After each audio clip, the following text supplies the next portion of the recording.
Hey there guys. So what I thought I'd do is do a couple of videos on my opening repertoire. The first thing that I have to say is that I'm trying to pick a repertoire for openings that suits my style, because what I like to do is I like traps, I like gambits, I like aggressive play on the whole.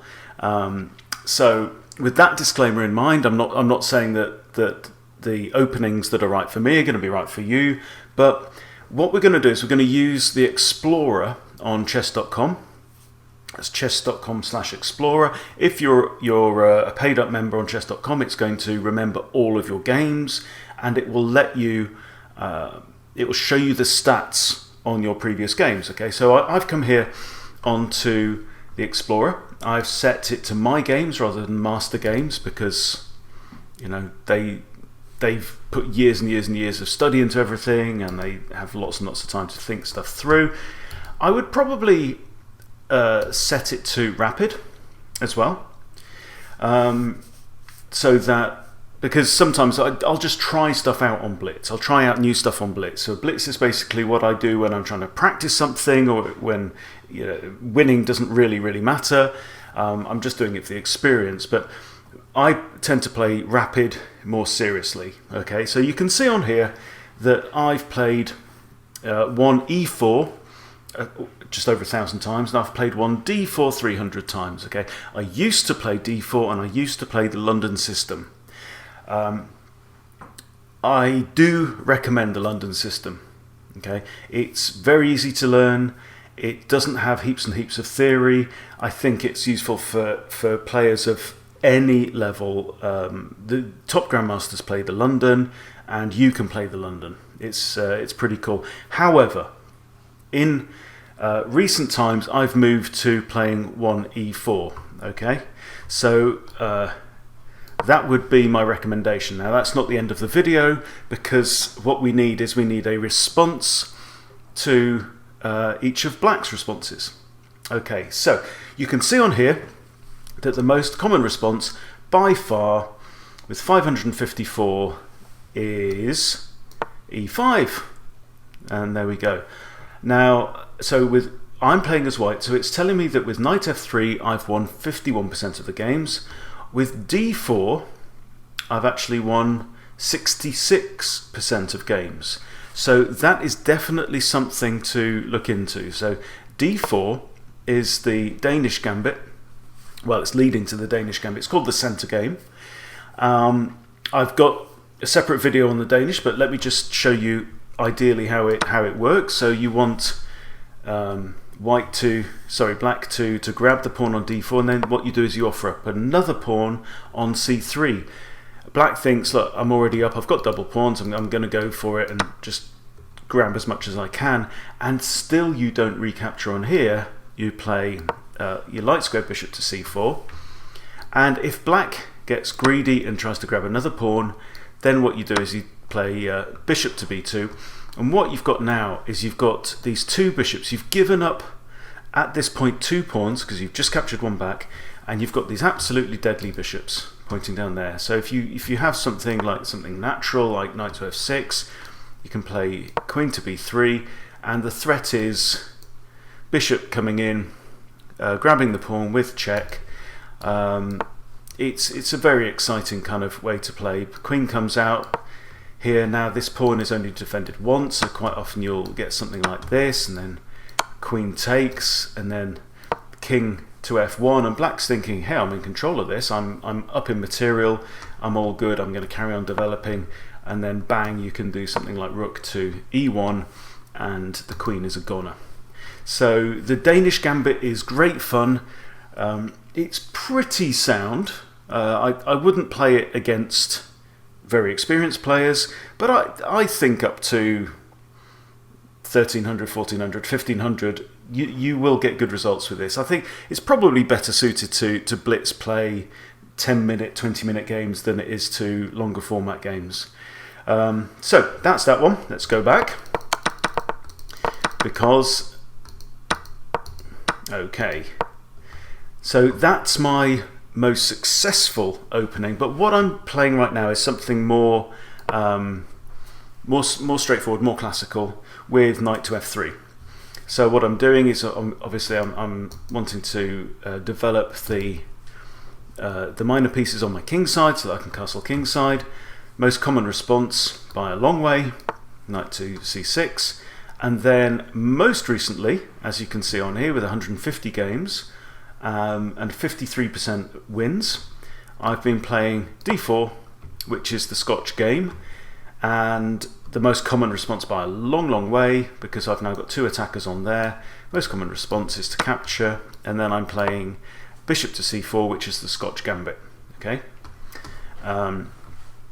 There's a trap in here if you want to look up the Haxo Gambit, then check this out. If the bishop comes out to defend this pawn, because it is actually attacked by both the knight and the queen, this is great because you can play c3, and if d takes c3, bishop takes f7 with the king in check. Most likely response is the king takes, and you can come in with a fork on the king and the bishop. If the king moves back to here, you can first move there, which forces g6. Then you can come and grab the bishop, and you've got ideas of depending what on black plays, but you can come down here and grab the pawn with a queen. You can grab it with a knight. And like the Danish, like we saw, if the pawn takes there, then you can recapture with a bishop, and this rook is in a world of pain. So that's the Haxo Gambit. I do quite well, like I say, with the Scotch Gambit. So that's something I would recommend. You might want to look into it. It can lead to exciting games. Okay, let's move on. So that's what I do in response to 1e5. Okay, the second most popular response that I get to 1e4 is the Sicilian. So we get c5. So black plays pawn to c5, and so again, in the past I played a bit of the open Sicilian, which is knight to f3. Okay, that's not so much what I'm playing these days. So my results against the Sicilian aren't so great, but I think that they're maybe a bit better more recently. So the open Sicilian is, say, knight to f3. Let's say knight to c6 is the most common, and then d4. Takes, and if takes. It's a fairly comfortable way to start the game. And I tend to do pretty well from this position as white. But what I've been playing, you may have seen me, I've just posted a video, I think today, on the Grand Prix attack. And the Grand Prix attack comes out of the closed Sicilian, which is to knight to c3. And then let's say, so we've got knight to c6, and then I might play f4. Okay. So I've only actually got 3 games in this so far. It's a new opening for me. You play f4. We'll follow the most popular moves. So e6, and then you play your knight behind this f pawn. So you've developed this pawn into the middle. So you've got nice control over these squares here on the 5th rank, and your knight's behind those pawns. Knight to e7, and bishop to e2. The bishop can come to a few squares, but some people recommend e2. And then they're playing knight to d4, so knight in there, d3, and play from there. So that's one that I would definitely recommend you look into. I think it's something that a lot of Sicilian players won't be expecting. So that's something that's important to me, is to go for openings that are going to wrong foot my opponent and put them out of their preparation, and surprise them if I can. So that will be definitely a theme that we've got going on. Alright, let's go back to 1e4 at the start. Another thing you might find then is e6 as a response, which is the French defence. And generally here, I mean, I'm not going to overcomplicate anything, but basically, if your opponent offers you a strong centre with e4 and d4, generally you just want to go for it. You want to go for it and grab it. So most common response here is d5, and then you've got options. You can go for the French exchange variation, which is very boring and has a very boring reputation. I like going for e5 and then later on playing f4 and trying to dominate here and go in for an attack. So the French is pretty cool. I enjoy playing it. I enjoy playing it as white and as black, so I enjoy playing against the French as well. Okay, again, let's go back. So what's the next most popular after e6, which is the French? So we've got d5, the Scandinavian. I like playing the Scandinavian, so I've got over 50% result against this, and I mainly have, in the past I've played the normal line, which is takes, queen takes, and this really is an opening that I don't understand why people play it at beginner and intermediate level, because it's the most common move is now queen back to d8, and I really don't see the point of this, because now I can bring out my second knight and I'm controlling all 4 centre squares with these 2 knights, and black has no development whatsoever. So I'm quite happy generally to see the Scandinavian. Now, if you've seen my recent video on the Blackmar-Diemer Gambit, that is absolutely deadly. So let's have a quick look at that. And this comes from d4, okay? And this actually brings you into the Blackmar-Diemer Gambit. So, I mean, one way into it is, say, d4, d5, and then e4. But you can just as well get it from the Scandinavian, and I think this will be a real surprise weapon against Scandinavian players. I don't think they'll be expecting it. So you can go e4, d5, and then instead of taking, you go there. Now, this is what you're wanting to see, so let me just run you through the ideal Blackmar-Diemer Gambit. Okay, black takes the pawn on e4, you play knight to c3. So there's now this vulnerable pawn in the middle. A lot of beginners and intermediate players, when there is a gambit on the board, they'll very often try too hard to try and defend their advantage, their material advantage. So the most common thing, as you can see here, is knight to f6. Okay, knight to f6 tries to defend this pawn. Okay, now what we do now is we offer up another pawn.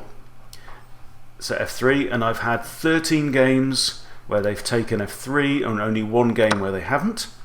Okay, and then you just blitz out, queen captures f3, oh no, I've blundered another pawn here. Okay, so what you're looking for, 6 games, the most common response, queen takes. Then you play bishop to e3, and this queen thinks, okay, now I've got to move, and I can't move back on this diagonal. So, and I want to be out of the range of all these pieces in the middle, so the most common response, queen to b4. As you see, what white then does is castle, and there is a huge risk here, because we've got now the rook is now covering the entirely open d-file, and the black king actually has nowhere to go. So it doesn't really matter too much what black plays next. They could bring a bishop out. In fact, let's make it more exciting. Let's play bishop to g4. Okay, attacking the queen, and if you're very quick as well, then you can make it look like a blunder. You play, say, knight to b5. Black thinks, hey, I'm in here. I've got a queen. I'm going to grab his queen and I'm going to attack the rook. But then knight takes c7 is a stunning checkmate. So that would be what I'd recommend to play against the Scandinavian. Okay, let's go back to e4. Blackmar-Diemer Gambit. So the next most common is c6, and this is the Pirc defense. Okay, sorry, d6. No, forget it. c6. c6 is the Caro-Kann. So this is preparing d5 and to challenge for the centre that way. If white takes with one of his centre pawns, then black intends to recapture with one of his wing pawns, hopefully giving black an advantage. So what I tend to play against this is knight to f3, and in fact, if I just go back slightly, So knight to f3. I've played 5 games, and I've got an 80% result in that. So I've won 4 out of 5. But d4 is also an option. Then you can probably expect e5 most of the time, and then pushing e5. I've won 2/3 of those games. So the Caro-Kann is not something that I tend to face a lot, as we can see, because if we go back here, it's right down the list. C6 with 31 games. So we're in 6th place now. So really, we're only going to look at the ones where I've personally faced responses in double figures. So the Caro-Kann isn't something that I've spent much time going into, and it's really one of those things where you can rely on basic opening principles. So in general, if your opponent gives you the centre, offers you the centre, you take the centre. You don't want to capture here, so you've got options. You can play knight to f3, sorry, knight to c3, defending this pawn, and that's all pretty solid. Okay, so let's go back to e4, and the next one is the Pirc defence, which is d6. As you can see on here, I've got knight to f3. I've won 5 out of 5 games with knight to f3. Again, basic opening stuff. I played a d4. I've won about half. Again, and yeah, it's not really much to say. I think, really from this point, when you're looking at the less common responses to your first move, generally stick to opening principles. There's nothing wrong with playing d4 and grabbing the centre. There's nothing wrong with bringing out one of your knights, or both of your knights, and then think about grabbing the centre. You can even go for a very standard position, this solid kind of fortress type of thing, with bringing your bishops into the middle and play a very solid game. How many more are there with double figures? Let's take a look. So b6 is the next one. This is the Owen's defence, or Owen defence. Looking at my stats, d4, I win about half. Knight to c3, I've won 2/3 of the games. Again, it's just standard stuff. Your opponent is, with these unusual openings, when they're not going directly for the centre, you'll generally do well with just trying to grab the centre, reinforce your pawns, and happy days, and just carry on like that, really. There's not much else really to cover on this. You've got knight to c6, the Nimzowitsch defence. I've played knight to f3. You quite often can do quite well. If your opponent brings out one knight, if you bring out the opposing knight, then you're covering a couple of the centre squares that your opponent has just addressed with his knight as well. So it's generally a useful kind of instinctive move to play in most situations. And that's pretty much it, really. You've got knight to f6 is a possibility. It's Alekhine defence. I've played knight to c3 fairly well, but I've won less than half the games that way. An alternative is just to play e5 and to win a tempo, because the knight's going to come here, and then you can play. I've played knight to c3 in the past, or I've played bishop to c4 and kick the knight again. So that's pretty much it. That's my recommendation for an e4 kind of repertoire. Not going too deep into anything. If you want to go for the London system, then d4 is a good way to, if you want to play d4 games tend to be slightly less aggressive, slightly slower. And the London system kind of looks like this. You start by playing your queen's pawn out to d4, then you want to get this bishop out, because what you're going to do is you're going to build this pyramid here of pawns all on the dark squares, and then the idea will be to, let's say that's quite common, you'll bring this bishop out in front of your queen. If the bishop comes out here, general rule is to drop back to g3, because if captures and recaptures with the h pawn, then you've freed up a line on the king side for your rook. And then quite often you'll want to put your knight here on d2, and then let's say black castles, quite often knight to f3, or you may want to delay that bring this pawn forward, and then, like we said, put the knight behind your advanced pawn. Okay, so that's the London system. I used to play it. I think I've had pretty good results with it. So for me as white, yeah, 62% if they play bishop to f4, and 67% when they play knight to c3. Sorry, no, this is me. I do apologise. So bishop to f4 is the standard London opening, and I've had 62% success with that.